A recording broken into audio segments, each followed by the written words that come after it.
So if you are an aspirant, तो एक चीज़ तो बहुत कॉमन है एस्पिरेंट्स में कि शुरुआत में कन्फ्यूज़न बहुत होती है कि शुरुआत कहाँ से करें, क्या पढ़ें। एक आध चीज़ मान लीजिए कर भी लेते हैं ना, तो फिर लगता है अभी इतना बाकी है, इतना वास्ट है। माइंड एकदम कहते हैं ना ऑल बोला जाना, वैसा हो जाता है, तो कुछ समझ नहीं आता। तो पहले तो ये आपको समझ लेना चाहिए कि ये जो प्रॉब्लम है वो 99.9% एस्पिरेंट्स की होती है। ओके, अगर आप एक फ्रेशर हैं तो ये प्रॉब्लम आएगी ही जब आपका दिमाग काम करना छोड़ दे कि अब हम कहाँ से शुरू करें, और करते जा रहे हैं, कुछ हो भी रहा है कि नहीं, होगा भी कि नहीं, क्योंकि कंपटीशन बहुत ज़्यादा है। बहुत लोग इस चक्कर में बैच ले लेते हैं, राइट। 10 तरह की यूट्यूब वीडियोस देख लेते हैं, मैंने भी कर रखा है वो सब चीज़।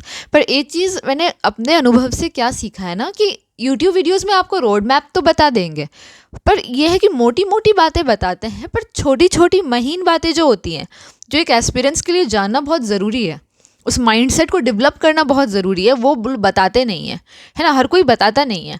तो वो चीज़ आज मैं आपको बताने वाली हूँ, अंत तक देखिएगा। तो सबसे पहली बात, अगर आप इस फील्ड में एंट्री ले रहे हो ना, तो पेशेंस डेवलप करना पहले आप सीख जाओ, ठीक है। पेशेंस उन लोगों को ज़्यादा चाहिए होगी जिनका मैथ्स नहीं रहा है पहले, कभी पहले सीरियसली पढ़े नहीं है मैथ्स वगैरह, जैसे मैंने कभी नहीं पढ़ा था, तो शुरुआत में बहुत फ्रस्ट्रेशन होता है, ठीक है। और जिन्होंने पढ़ भी रखा है उनको भी होती है, क्योंकि इतना वास्ट और देखते हैं और इतना कंपटीशन देखते हैं। चलिए ग्रेजुएशन में स्कूल में मैथ्स वैथ्स पढ़ लिया, लेकिन कंपटीशन उतना नहीं रहता है उस वक्त। लेकिन अभी जो कंपटीशन देखते हैं ना, उनसे उनका माइंड कंफ्यूज हो जाता है, 10 तरह के बैच ले लेते हैं। मैं बता रही हूँ, कोई ज़रूरत नहीं है ये सब करने की। आप कोई मैं एक छोटा सा एग्जांपल देती हूँ। कभी ट्रैकिंग किया है आपने माउंटेन पे? ट्रैकिंग करोगे ना, तो आपको ज़्यादा ऊपर देख के चलना नहीं होता कि वहाँ पहुँचना है, तो भी चल रहे हैं। ऐसे में होता क्या है कि डेस्टिनेशन देखोगे ना, तो ऐसे ही मतलब इंसान डिमोटिवेट हो जाता है कि यार अभी तो बहुत दूर है, दिल्ली दूर है, अभी बहुत टाइम लगने वाला है, कैसे पहुँचेंगे। तो माइंडसेट मैं बोलती हूँ बहुत मैटर करता है। तो जब आप ये पढ़ाई भी कर रहे हो ना, तो स्टेप लो लो, चलते जाओ, करते जाओ। चैप्टर्स कर रहे हो मैथ्स के, करते जाओ। एक चैप्टर किया करो, दूसरा किया करो, पीछे का रिवाइज करो। Just keep going rather than thinking कि अभी आपको कहाँ पहुँचना है। अगर आप ज़्यादा ऊपर देखोगे, अभी इतना बाकी है, इतना कुछ करना है, मैथ्स में इतना चैप्टर, एडवांस मैथ्स अभी करना है, रीजनिंग, इंग्लिश, जीके सब करना है, तो आप नहीं कर पाओगे। तो मेन ये है ना कि आप रोज़ का एक रूटीन बनाओ और कांस्टेंट होके बस बढ़ते जाओ आगे। चलते चलते चलते आपको खुद रियलाइज़ नहीं होता है ना कि एक टाइम के बाद आप कहाँ पहुँच जाते हो। एक टाइम के बाद आप पीछे देखोगे तो आपको रियलाइज़ होगा, अरे इतना कवर हो गया, इतना हो गया, है ना। ये होता है, ये बहुत कॉमनली होता है। जो फेज से निकल चुके हैं वो समझ रहे होंगे मैं क्या कह रही हूँ। तो just keep going rather than over thinking. Over think मत करो बहुत। मैं हमेशा बोलती हूँ ना, ये पढ़ाई कोई रॉकेट साइंस नहीं है। और मेन बहुत लोग कहते हैं कि कंपटीशन बहुत ज़्यादा है, तो इस पर सोली फोकस करें या नहीं। लाइक ऑफलाइन भी मैं एक्सपीरियंस से मिलती हूँ, तो उनका ये थोड़ा डर रहता है अंदर में। एक चीज़ मैं आपको बहुत ही क्लियर बोल दूँ, हाँ कंपटीशन है। पढ़ाई उतनी मुश्किल नहीं है, पर कंपटीशन ज़रूर मुश्किल है।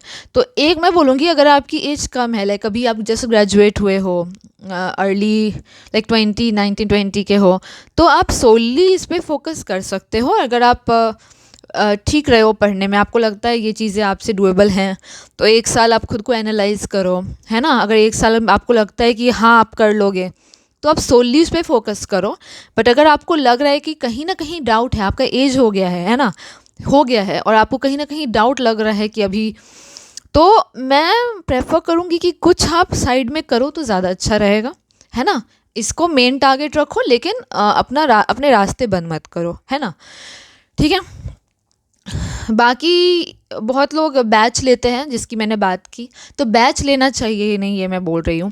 देखो, जब आपको, जैसे मैंने ऑलरेडी वीडियो बना रखी है कि कैसे क्या कवर करना है, तो जब आपको स्ट्रक्चर पता है पर्टिकुलर एग्ज़ाम का कि इसको ऐसे कवर करना है, ये पढ़ना है एग्जैक्टली इस सब्जेक्ट में, जब आपको ये सब पता है, तो मुझे लगता है बैच लेने की ज़रूरत नहीं है। हर एक वीडियो, हर एक ट्यूटोरियल यूट्यूब पे अवेलेबल है, हर एक छोटे से छोटे चैप्टर का।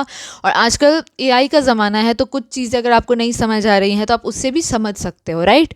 बाकी अभी तो मैं ऑफलाइन भले मैंने क्लासेस ली हैं, पर ऑनलाइन अभी नहीं ले रही हूँ। जब मेरा रीच बढ़ेगा तो मैं खुद लूँगी, और एकदम free, no cost, nothing, no batch. मैं इन चीज़ों पे उतना बिलीव ही नहीं करती, राइट। पहले अगर आपको बैच लेना भी है ना तो फर्स्टली आप खुद स्टार्ट करो, सेल्फ स्टडी स्टार्ट करो। यूट्यूब पे आप एक चैप्टर ढूंढोगे आपको 100 सैकड़ों वीडियोस मिल जाएंगे, राइट। अच्छे अच्छे ट्यूटर्स के मिल जाएंगे। तो मैं बहुत ज़रूरी नहीं समझती हूँ बैच लेना, राइट। तो लोग लेकिन शुरू में इतना डिलेमा में रहते हैं ना कि ले लेते हैं कि कैसे तो हो, कुछ तो हो। एक बात समझ लो यार, आप कितना भी हाथ पैर मारो, करना आपको है। बैच टीचर्स नहीं पढ़ाते हैं, पढ़ना आपको पड़ता है। वो बस आपको गाइड कर देंगे, ऐसे करो वैसे करो। मेहनत आपकी काम आएगी, है ना। जब मैंने स्टार्ट किया था तो मेरे को भी लगता था ऐसा क्या करे, मतलब किससे मदद ले, किसको सुने कि हो जाए। होता है, ठीक है, गाइडेंस बहुत ज़रूरी है, बहुत ज़्यादा ज़रूरी है। अगर प्रॉपर गाइडेंस कोई बताने वाला हो, है ना, कोई बताने वाला हो, कोई समझाने वाला हो, लेकिन करना लास्ट में तो आपको ही है। तो ये चीज़ समझो और करो, राइट। और रही रोड मैप की बात, तो मैंने ऑलरेडी एक वीडियो बना रखी है जिसमें मैंने सब एक्सप्लेन किया हुआ है।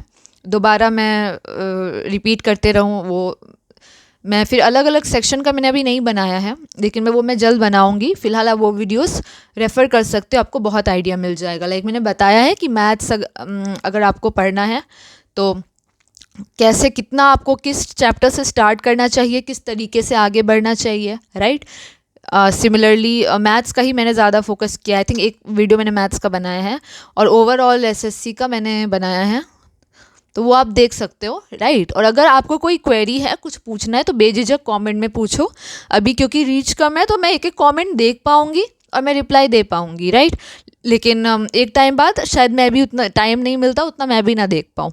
तो बेटर है कि आप कुछ जो क्वेरी है आप पूछ लो। मैं पूरी कोशिश करूँगी कि आपके हर प्रॉब्लम को मैं सॉल्व करूँ और जितना हो सके गाइडेंस दूँ। जो गाइडेंस नहीं मिलता है मुझ जैसों को, मुझे नहीं मिला था उतना, मुझ जैसे बहुत एस्पिरेंट्स हैं जिनको उतना कोई बताने वाला, मतलब कहते हैं ना, मैंने बोला ना, मतलब मोटी मोटी बातें जो कॉमन बात है हर कोई बता देता है, ऐसे करो ऐसे करो, पर बहुत ही छोटी बातें होती हैं जो अनुभव से समझ आता है। जैसे मैंने आपको मेंटल स्टेट का बताया, तो वो मेरा अपना एक्सपीरियंस था, है ना। मैंने खुद वो चीज़ें अनुभव की हैं अपने प्रिपरेशन के दौरान कि हाँ ऐसा होता है, पर ये कोई बता नहीं रहा है। तो इसलिए वो मैं आपसे शेयर कर रही हूँ ताकि आप पहले ही इन चीज़ों को समझ जाओ, और कल को अगर आपको कोई प्रॉब्लम हो ना तो आप समझ पाओ कि हाँ ऐसा बताया था, ऐसा होता है, एंड इट्स वेरी कॉमन। तो जब आप ये समझोगे तो आपके लिए आगे बढ़ना और आगे प्रिपरेशन करना बहुत ही ईजी हो जाएगा, राइट। तो बस अभी इतना ही करते हैं, खींच के कोई मतलब नहीं है। और कुछ क्वेरी हो तो ज़रूर से ज़रूर पूछिएगा। कोई गाइडेंस चाहिए हो तो मैं हमेशा अवेलेबल हूँ मदद के लिए। And thank you so much.